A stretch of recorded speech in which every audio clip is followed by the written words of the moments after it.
Bonjour, merci pour être ici. Ceux qui parlent anglais, il y a la traduction. Il y a les... Cette session est en espagnol, mais il y a l'interprétation. Vous pouvez aller trouver les headphones. Trouvez vos écouteurs.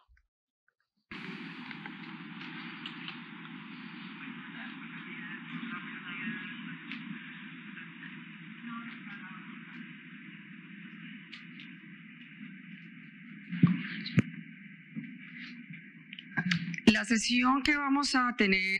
La session, c'est sur le renforcement de la chaîne d'approvisionnement et les leçons apprises durant la pandémie du COVID-19. Nous avons Taïcha Victor du ministère de la Santé, responsable de la chaîne d'approvisionnement du programme d'immunisation du Brésil. Nous avons Sandra Aparicio, elle travaille dans les ministres de Santé de Colombie. Juan Pablo Rodríguez, responsable de la chaîne de froid, programme d'immunisation du Chili. Cette session, c'est pour regarder les leçons apprises, les opportunités dans la pandémie et les enjeux et les leçons apprises ont donné des opportunités pour l'utilisation de nouvelles technologies, des innovations pour appuyer et améliorer le stockage, la distribution du vaccin COVID et aussi les autres vaccins routiniers faisaient partie de cet élargissement de la chaîne d'approvisionnement quant à la distribution. Ce ne sont pas juste les vaccins du COVID, mais aussi les vaccins du programme routinier. Disons, c'était les bénéfices qu'on a eu. Quand on a élargi la chaîne de froid, les capacités de stockage et distribution ont été considérées pensant à l'avenir parce que nous avons aussi les dengue, chikungunya, Zika, les paludisme et d'autres qui sont qu'on espère qui vont arriver aussi. On a la chaîne d'approvisionnement élargie, donc c'est une grande opportunité. Ça a donné aussi l'opportunité comme Chili qui a travaillé pour la validation des équipes. Ils observent comment faire les validations des équipes pour qu'ils soient stockés et distribués selon les normes du Chili pour le stockage et distribution des vaccins. Aussi, les leçons apprises et les opportunités au Brésil, ils ont pu aller jusqu'au dernier coin de 5000, un peu plus de municipalités du Brésil qu'ils avaient dans un département. Ça, c'est important. Cette session nous permettra d'écouter les expériences de ces trois pays. J'appelle Thaïsa Victor. Merci.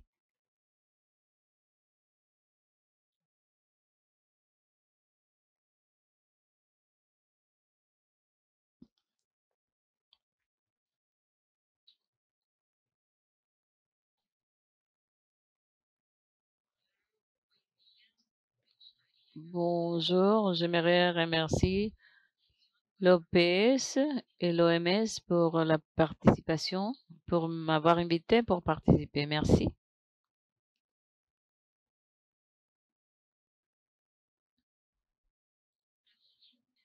Brésil est un pays avec des dimensions continentales, avec divers contextes sociaux, économiques, épidémiologiques dans ces régions géographiques internes. Nous avons 220 millions de personnes dans 26 États et un district fédéral, une superficie de 8 millions de mètres carrés divisé en plus de 5000 municipalités.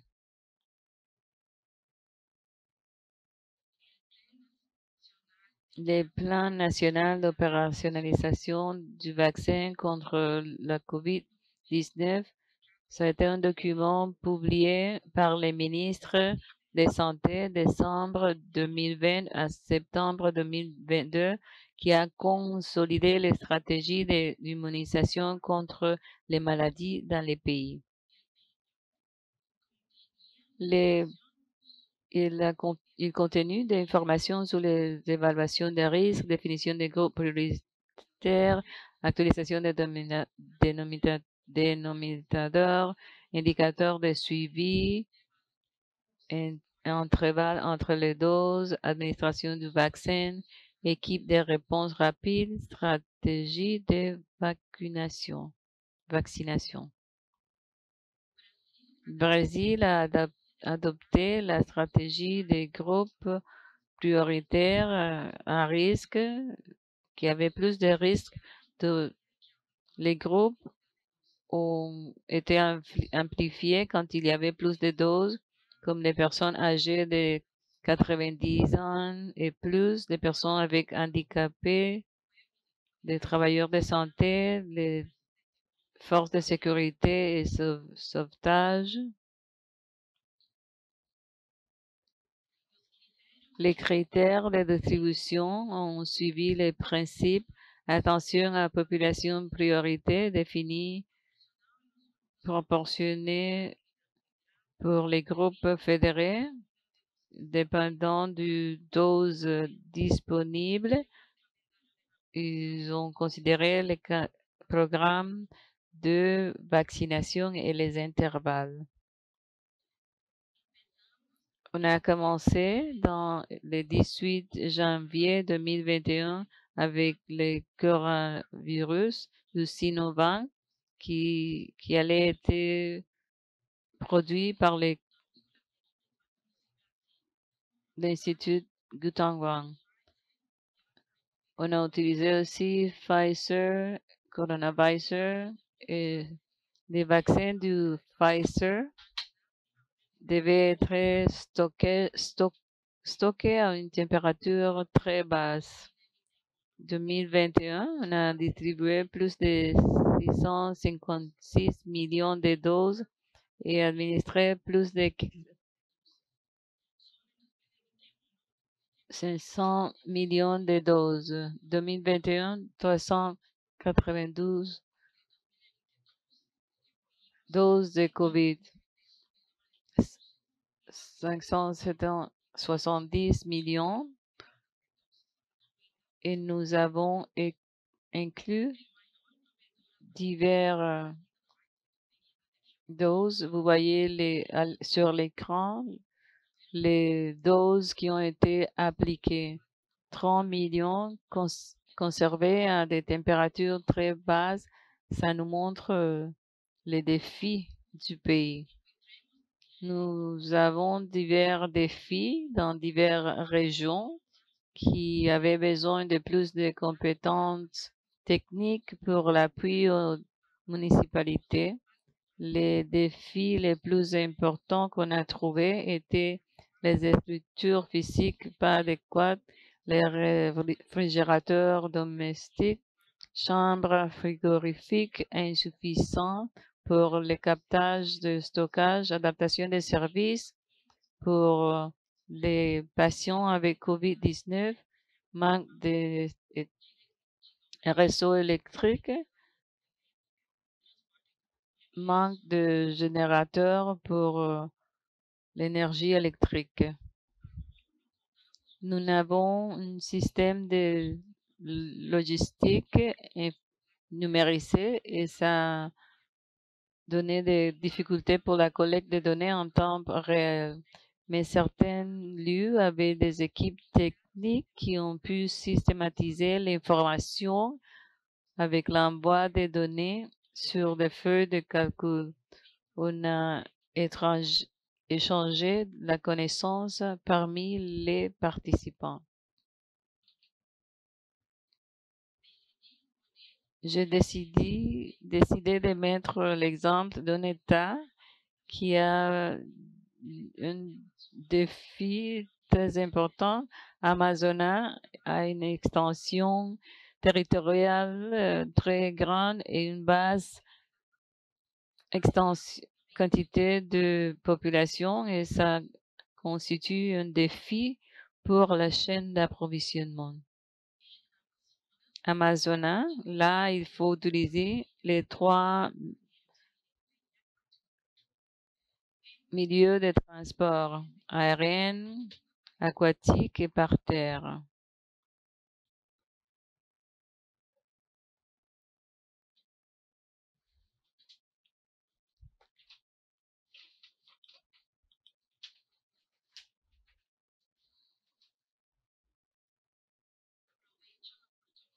Je profite pour remercier et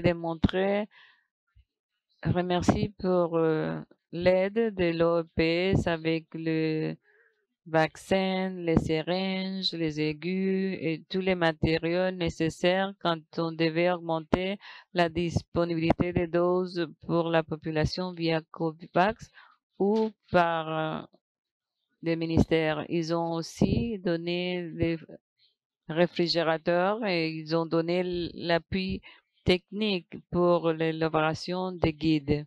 J'aimerais remercier l'OMS et l'OPS pour l'invitation, notre système d'équipe unique de santé qui ont travaillé pour protéger notre population, et spécialement les ministères de la Santé qui coordinent les processus et l'État d'Amazonas.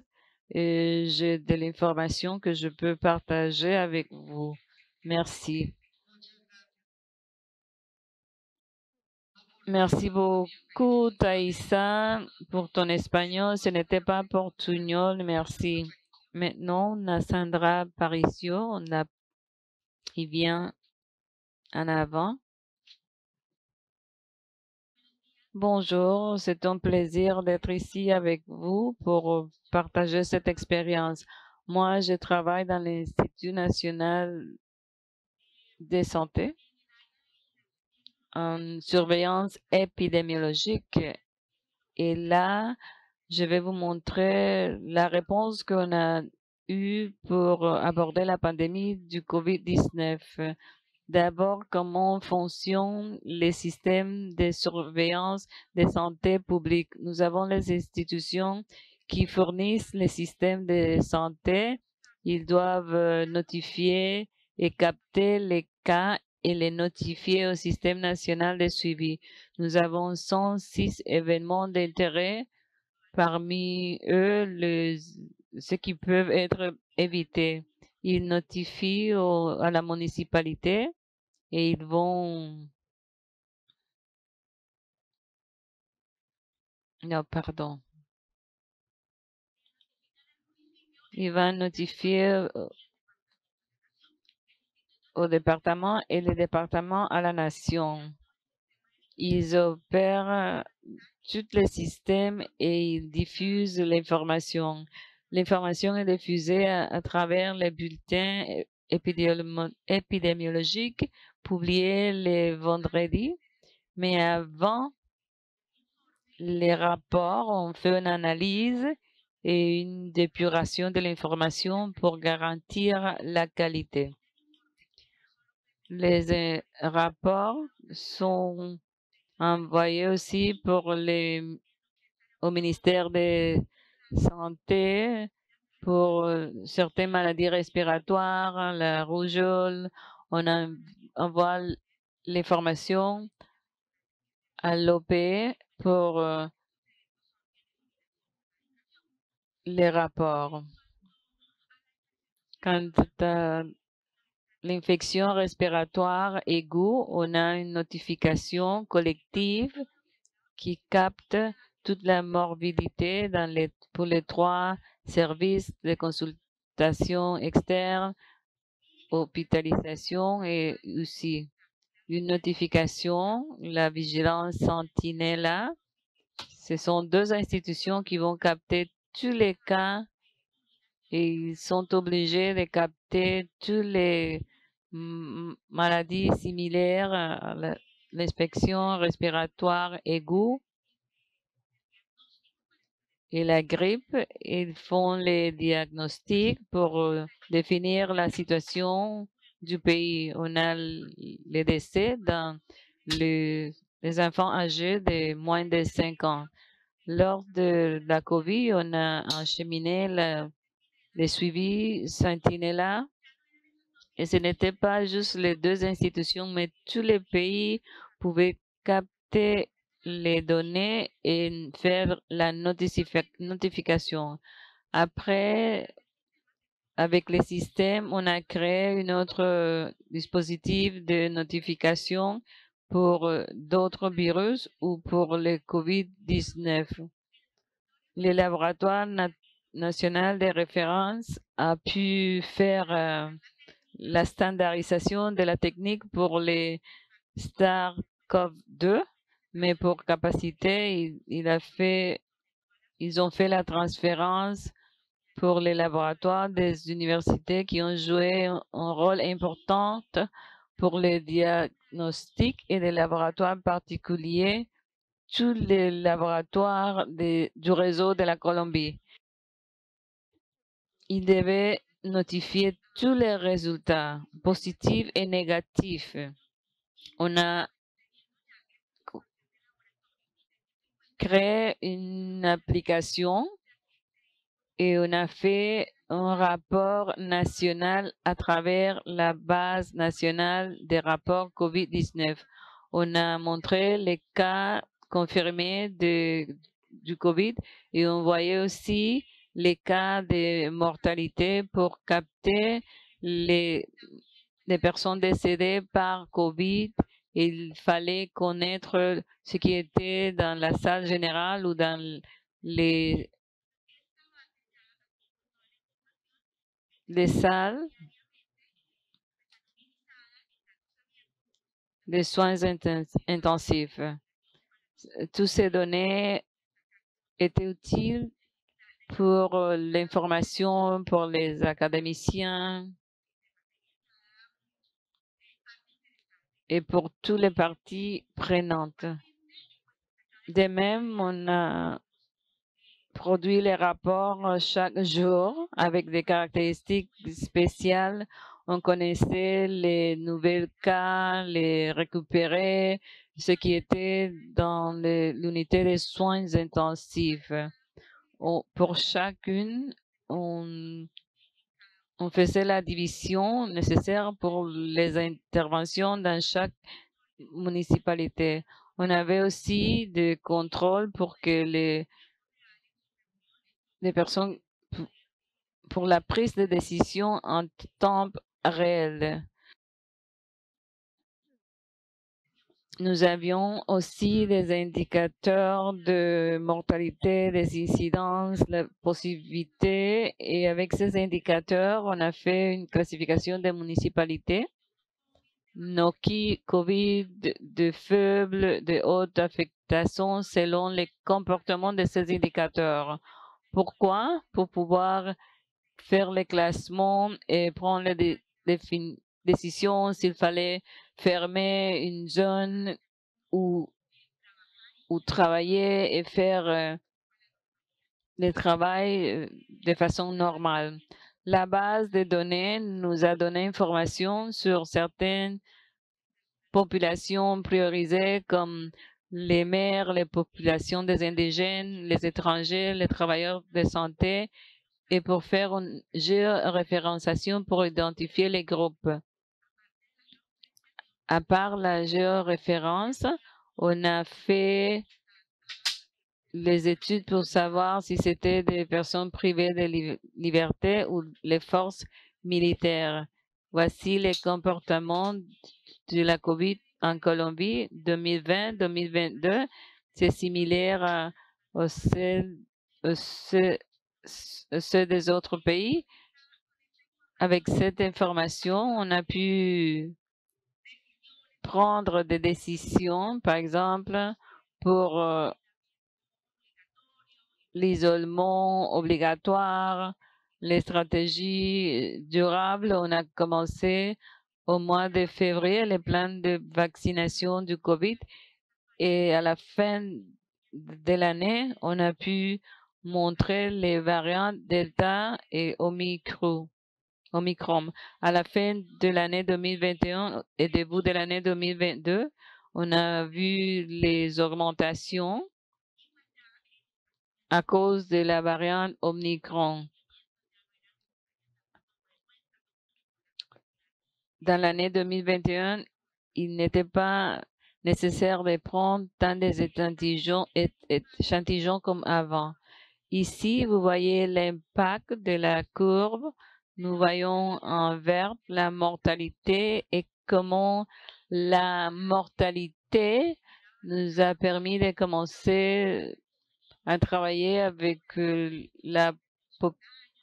personnes âgées de plus de 80 ans et les travailleurs de la santé. Après, on a travaillé avec des autres populations et après, on a commencé à donner les doses de rappel. À la fin de l'année 2021, on a augmenté les cas et la mortalité. Oui, ça a augmenté, mais ce n'était si haute comme auparavant. Couramment, nous publions l'information pas chaque jour, mais chaque semaine à travers les bulletins épidémiologiques et les tableaux de contrôle sont sur les portails Sigila. Et là, vous allez trouver pas juste l'information de la COVID, mais on a aussi des autres événements. On a des publications annuelles et semestrielles et on a aussi des infographies des événements et de ceux qui sont évitables. J'aime aussi chercher l'information de la région. On peut faire des comparaisons et voir où on est. Par exemple, pour voir les situations de paralysie, la rougeole et des autres. Et l'articulation avec les institutions ont aidé pour générer l'information pour la prise de décision. Il est important de continuer avec les activités de détection et les diagnostics de la COVID est important pour les autres événements ou les autres maladies comme la diphtérie. Ça peut se diagnostiquer et ce n'est pas nécessaire d'envoyer les échantillons au laboratoire, mais nous pourrons aussi travailler en temps réel. Merci beaucoup. Merci, Sandra. On a Juan Pablo Rodriguez maintenant, les prochains conférenciers. Bonjour à tous et à toutes. C'est un plaisir d'être ici pour présenter les progrès de notre pays quant aux chaînes d'approvisionnement.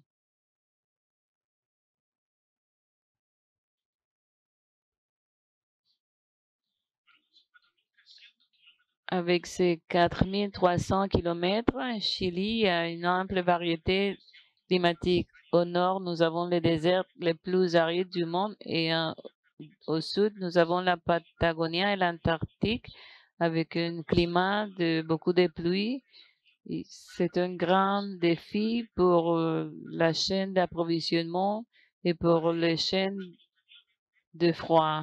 La chaîne de froid est divisée en 3 niveaux. Les centrales, c'est le département d'immunisation et sa fonction et l'importation du vaccin et la amener au niveau intermédiaire. Ici, on a les politiques pour les régulations pour tous les pays. Les niveaux intermédiaires, 26 dépôts, stock de vaccins pour la chaîne des froids, pour le stockage au niveau régional et aussi durant les périodes de transportation vers les services de santé. Les niveaux locaux, 2500 centres du vaccin, et pendant la campagne des vaccins, ça pourrait augmenter jusqu'à 5500 installations. Ils doivent assurer la chaîne de froid dans les dernières étapes de transport et stockage de la chaîne d'approvisionnement.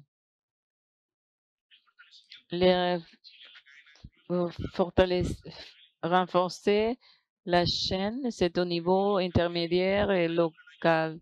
Dans l'année 2009, quand l'OMS a eu des alertes pour la pandémie et pour la H1N1, Chili avait des difficultés pour transporter le vaccin. Dans l'année 2010, on a créé 26 dépôts avec présence dans les 16 régions. À partir de sa création, ils ont le système à distance pour contrôler le fonctionnement des systèmes critiques de chambres de froid. Après l'année 2018, on a commencé à travailler pour assurer la qualité de nos processus. Dans l'année 2018, on était certifié en ISO pour l'achat, distribution et contrôle des stocks de vaccins dans les dépôts ou stockages régionaux. Dans l'année 2019 et avant la pandémie de COVID, on avait installation, performance, on avait des standards aussi pour tous les processus de la réception jusqu'au transport pour renforcer la gestion au niveau régional. À partir de l'année 2020 et après 10 ans de fonctionnement de ce stock, on a commencé à renforcer la structure critique pour amplifier les capacités de stockage qui étaient affectées après l'entrée des vaccins pour COVID. On a fait un investissement de plus de $5,000 et d'ici l'année 2025, nous voulons, avec $9 millions, augmenter la structure de notre réseau du vaccin. Comme on a vu aussi, la formation en continu a un rôle important. À partir de l'année 2020, on a créé un cours de formation en continu pour tous les travailleurs au niveau intermédiaire, à peu près 100 personnes qui travaillent dans ces installations de vaccins, et on a 2 cours centrés sur les cadres des normes de notre pays, et il y a aussi sur les processus standardisés des activités. Maintenant, comment on a renforcé le niveau local, et l'enjeu s'était accéléré avec la pandémie. Dans notre stratégie, on avait programmé des activités, mais on a dû renforcer la performance de la chaîne de froid. Les défis, avoir des vaccins, la gestion des vaccins qui avait 0 identification thermique. Notre département d'immunisation, on a travaillé pour la conception de 3 types de conteneurs avec capacité 15, 35 et 70 litres pour le transport du vaccin. Ces conteneurs ont été conçus pour nous, et avec l'entreprise privée, on a fabriqué en Chili de façon massive les conteneurs, et on a pu transporter les vaccins de façon efficiente. Ces conteneurs aussi, nous voulions réduire l'empreinte de carbone. Ils ont 30% de matériel recyclage. Nous travaillons à pouvoir standardiser les unités réfrigérantes qui avant faisaient des déchets, ça montait les déchets dans tous les pays. Avec On a importé de cette unité qui sont remplies avec de l'eau en diminuant les risques de congélation et aussi la quantité de déchets que nous générions au niveau national. À notre ligne, nous avons incorporé 8000 thermomètres pour pouvoir mesurer la température pendant les transports. Avant de ces thermographes, en Chili, on a employé des thermomètres d'alcool qui ne donnaient pas de précision dans la température. En ajoutant les thermographes, ça va aussi donner de la main, aider dans la brèche digitale numérique avec les processus de formation continue. À travers une coopération technique avec OPS, nous avons mis des projets d'investissement pour que les municipalités et les services de santé locaux puissent acquérir de nouveaux réfrigérateurs cliniques. Et pour en conclure, et ça, je vous donne une nouvelle, parce qu'avant de voyager, ces produits, les nouveaux cadres des gouvernements, pendant que ça agisse et pour nous a eu un processus de standardiser et que ce que nous avons appris dans la pandémie, et c'est maintenant au Chili, on va l'implémenter à mon retour. Sans doute, la pandémie a laissé beaucoup de leçons apprises dans ces processus. Et la première, et celle qui nous a coûté le plus, c'est que la chaîne de froid, c'est plus que la réfrigération. Avant COVID-19, on était préparé pour pouvoir stocker et transporter de 2 à 8 degrés. Mais avec la coopération technique de OPS, nous avons une capacité de 1,6 mètres cubiques en congélateurs cliniques qui sont distribués stratégiquement tout au long de notre pays. Dans une autre ligne aussi, et nous avons supplémenté 20 équipes d'ultra-congélation avec capacité totale de 13,2 mètres cubiques qui sont aussi distribuées de façon stratégique tout au long de notre territoire.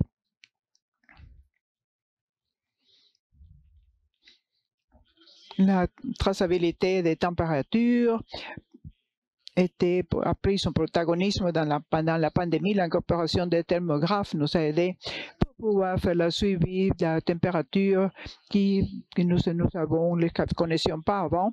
Et pendant des analyses de la température au niveau central à travers l'emploi des thermographes, dans l'année 2022, nous avons pu livrer 7 millions de dollars en vaccins. Pour en finir, les transports qualifiés nous a donné efficacité et sécurité dans notre opération logistique. Sécurité parce que ces containers sont qualifiés pour 24 heures avec des températures externes jusqu'à 105 degrés Celsius. Efficacité parce qu'à travers ce travail de conception interne que nous avons fait dans notre pays, aujourd'hui nous pouvons avoir accès à ces containers de valeur de $10 à $50 chacun. Et bien sûr, comme vous avez dit, très important pour nous, c'est que nous avons pu diminuer l'empreinte de carbone avec des matériels recyclés dans la conception de ces conteneurs et en standardisant les unités de réfrigération. Et au Chili, ça va venir aussi, ces genres d'unités vont être dans un cadre régulatoire. Pour en conclure, et pas moins important, et ici c'est une invitation à tous ceux présents, les cadres régulatoires et les cadres des normes que le ministère de la Santé doit être dans un processus d'amélioration continue. Nous ne pouvons pas espérer que la technologie va être plus rapide que nos procédures standardisées, et c'est pour cela que nous incorporons tous nos processus sous la normative ISO 915 et nous faisons la révision et les mettons à jour constamment à fur et à mesure que la technologie avance et les brèches qui apparaissent. Tout au long de cette conférence, nous avons parlé de l'importance de la chaîne de froid et voilà un message très important. Sans chaîne de froid, il n'y a pas d'immunisation. Merci beaucoup. Muchas gracias, Juan Pablo. Merci, Juan Pablo. 3 excellentes présentations. Maintenant, nous avons le temps pour des questions. Vous pouvez lever votre main. Et les questions en espagnol d'abord pour préparer les expositeurs et après on prend les questions en anglais.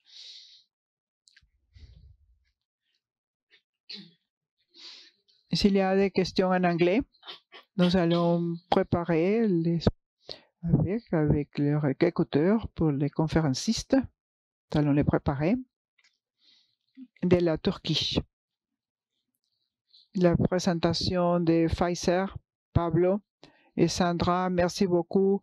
Nora aussi. Est-ce que vous avez fait de...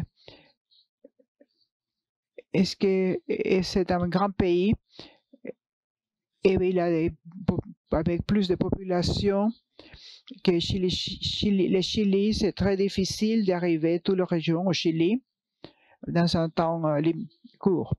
J'espère que dans l'avenir, notre pays ont peut-être en collaboration, mais une question spécifique, pour Sandra, après le vaccin de Covid, vous avez une amie de plus de 65 ans. Après l'immunisation, est-ce qu'il y a eu un effet des changements, des incidences ou de la mortalité? Merci. Des taux de mortalité.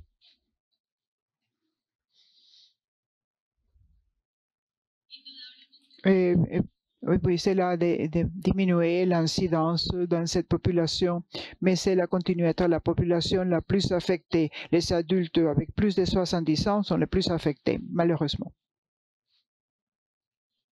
Il y a eu des diminutions, mais ils continuent à être les plus affectés.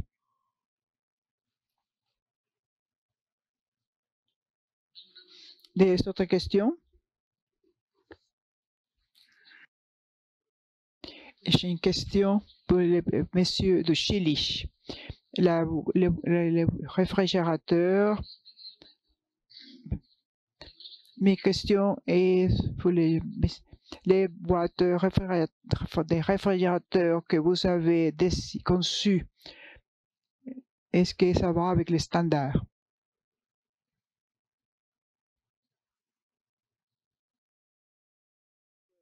De l'OMS.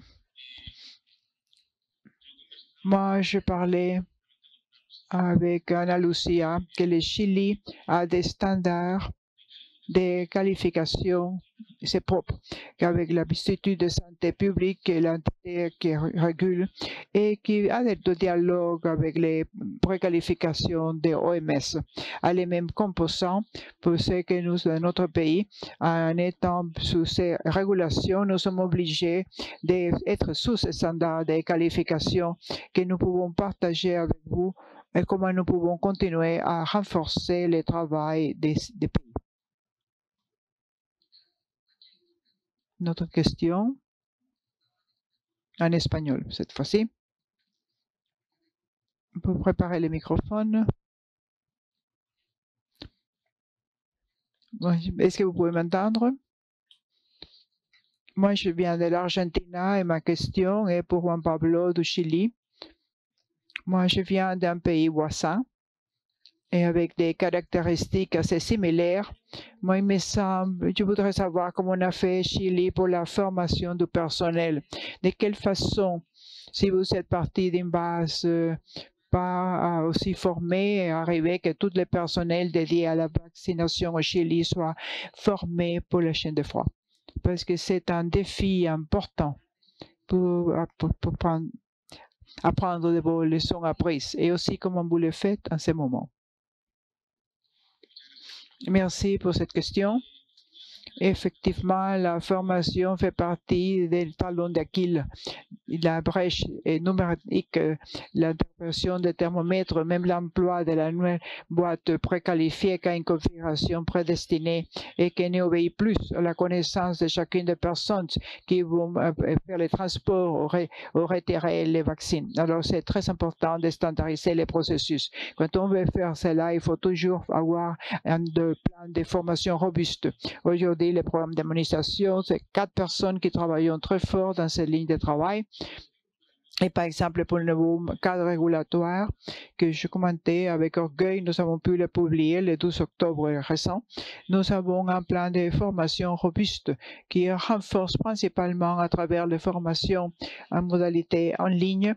Et ces plans de formation s'accomplissent avec le ministère de la Santé, un site web qui est pour générer des cours de formations actives avec des nouvelles technologies et que ça fasse pas seulement des réviser une présentation à travers Internet, mais que ça soit plus interactif. Cela nous permet d'arriver à tous les territoires nationaux avec des formations massives, mais aussi nous accompagnons cela avec des visites à toutes les régions et faire des séminaires régionaux. Alors, nous avons plusieurs lignes stratégiques pour pouvoir faire face à cette brèche de manque de formation et la plus massive à avoir avec la formation en ligne. Mais nous accompagnons cela avec des visites aux régions, résoudre les doutes face à face avec où nous invitons les représentants de toutes les institutions de santé, les secrétariats et les groupes de santé. Moi, je voudrais, il est très important la formation au personnel de santé avec des rotations très amples. La supervision est clé. On ne peut pas la vendre, vous former, mais il faut superviser qu'on respecte les normes. Il avait une autre question par ici. Bonjour, merci pour cette présentation. Et ma question est pour Juan Pablo. Est-ce que tu peux nous raconter un peu plus sur le système de suivi des thermographes avec les standards aussi du pays? Ou est-ce que vous employez une technologie externe pour les thermographes? Merci pour la question. Le système de suivi, j'ai commenté avec Nora, nous avons trouvé une grande variété de technologies développées ici, dans les visites que nous avons pu faire. Et aussi, nous avons trouvé qu'il y avait beaucoup de choses que nous étions en train de créer, qui étaient déjà créées. Et là aussi, l'invitation que les pays nous parlons et que nous pouvons rapprocher et partager des expériences de comment on les fait pour améliorer nos processus. Notre système de suivi, spécialement qui existe depuis 2010 pour nos chambres froides, est dans un software à travers lequel nous pouvons visualiser les 26 stocks de vaccins. Nous sommes jusque-là, nous n'avons pas un suivi à distance pour le niveau local. C'est quelque chose que nous devons travailler parce que c'est un grand défi, parce que ce sont des 1500 points. Et dans la campagne, cela se multiplie jusqu'à 5000. Alors aujourd'hui, il y a beaucoup de technologies. Et nous n'avons rien inventé. Il y a beaucoup de systèmes qui sont déjà conçus et qui sont de très bonne qualité et qui peuvent contribuer à améliorer cette brèche dans tous les pays et qui en plus sont disponibles à travers les catalogues des OMS. En plus, les thermographes, Chili, nous avons une normative importante en relation à cela. Notre requis, c'est que l'achat des thermographes vienne à une calibration qu'on puisse suivre ou qu'ils soient calibrés par des entreprises reconnues par l'Institut de notre pays. Ça veut dire que ça soit une calibration valide, nationale et au moins internationalement reconnue par une entreprise, disons, de prestige. Il y a une autre question. Moi, je ne vois pas de main levée. Il est excellent, les présentations, les expériences apprises, pouvoir les partager avec vous, puisque vous êtes ici aux Amériques. Je vois des personnes connues qui ne sont pas des Amériques. On est très content que vous nous accompagniez, mais nous voulons remercier les conférencistes. Excellente présentation. Et pour vous, pour nous accompagner, merci beaucoup.